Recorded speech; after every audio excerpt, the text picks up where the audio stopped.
If you didn't withdraw in fear from everything that life threw at you, who could you become? Thinking, overthinking, and when you overthink, usually you don't go to the positive. If you make all the right decisions, but you absolutely think that it's impossible for you, but you still do the right things, you will win. Mediocrity always attacks excellence. Ooh. You know, it's kind of a rule. No one's attacking a couch potato. But the moment you start to walk toward your dream and you start to break habits, you start to change relationships that no longer serve that dream, you start to be talked about. Now, many people are afraid of failure, which really means that they're afraid of being ridiculed. Mm-hmm. But once you become aware that you're going to be ridiculed if you fail and you're going to be talked about if you succeed, then you're able to put that aside. Because you know you're going to be talked about either way. No matter what, yeah. Or if you go for it and succeed, they'll say, oh, it was luck, you know, whatever they say about you. So once you get out of your mind or become aware that people are going to talk about you either way, then you go for it. You're alive, here you are, you got these problems to contend with, and if it's an impossible task, then how could you be anything but hopeless and desperate? But then you think, well, wait a second, how would things transform if I took this on as a voluntary adventure? You know, regardless of its scope, and the scope would include unjust suffering, death, and hell.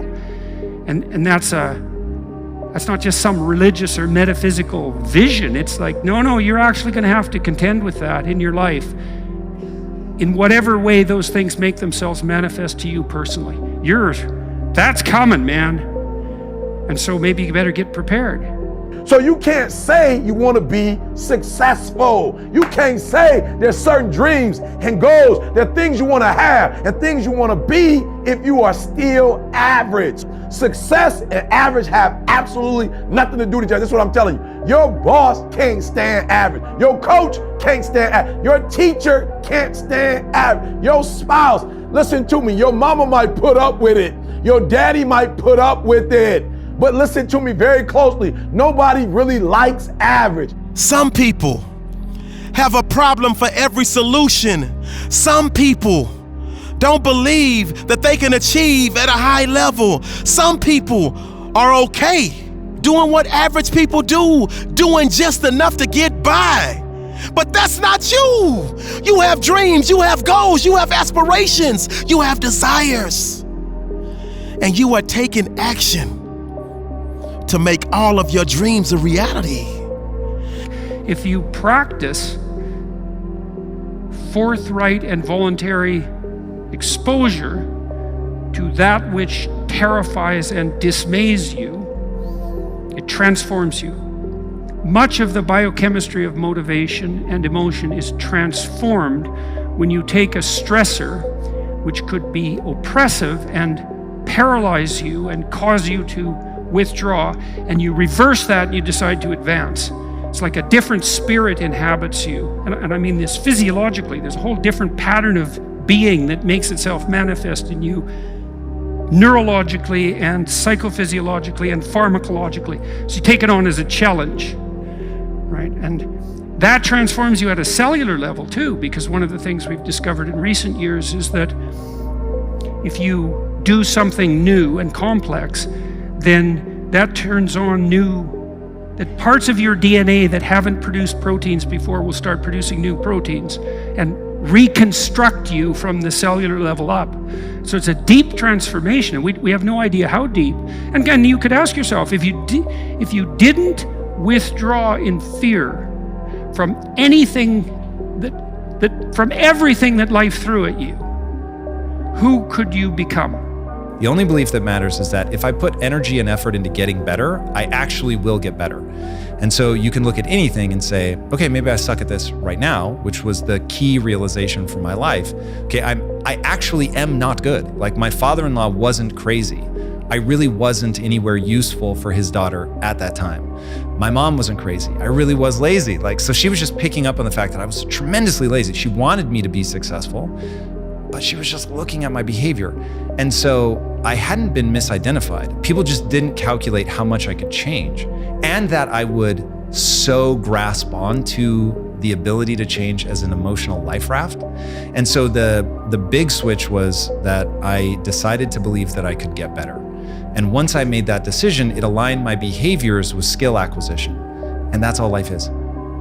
Acquire skills.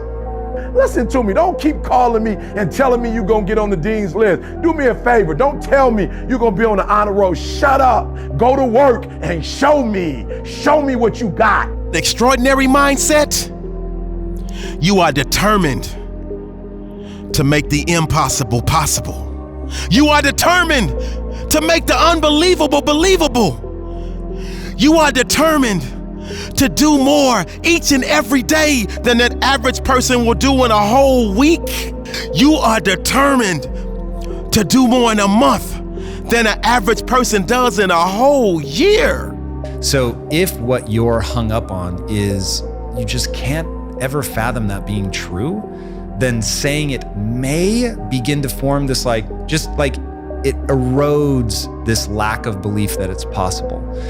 Now, my problem is when people think that just saying it out loud is going to make it come true. That for sure isn't true. So your behavior is ultimately all that matters. So if you make all the right decisions, but you absolutely think that it's impossible for you, but you still do the right things, you will win. The problem is that if you believe that it's never going to happen for you, you won't take the steps. And so when you look at how hard something is and you get partway down that road and you're like, wow, this is really hard. It's making me confront my insecurities. This does not feel good. And I don't believe it's possible anyway. Then why would you keep going? And the answer is you wouldn't. And so nobody does. And so everybody who believes it's impossible and encounters the difficulties that success will demand of everybody, they stop 100% of the time. And so by looking at yourself in the mirror and saying, I am a millionaire, I'm a genius, like all this stuff, it may function as some eroding mechanism to those entrenched beliefs that it's never going to happen for you. That would not work for me because there's a part of my brain that just screams, this is bullshit. This is bullshit. So for me, I had to align with what do I believe to be true about humans? I needed to accept that I was average. That was a huge moment for me because I tried to believe I was special, and either luck of the draw or the fact that I really am average, I've always been around a substantial number of people that are smarter than me. Like literally every niche I tried to find, I would always run into somebody better than me. And it was devastating. Breakthrough for me was to accept that I was hopelessly average and that was still going to allow me to be successful. And so you might say, well, if you could really face up to what you need to face up to, not only could you turn yourself into someone that could bear the catastrophe of life and exposure to hell, but maybe you could turn yourself into someone who would still do good even while facing those things. Are you hearing me? I'm allergic to average. And the problem with a lot of you is you're not allergic to average, all right? You gotta do me a huge favor, man. You lying to yourself. On one point, you said you wanna be great.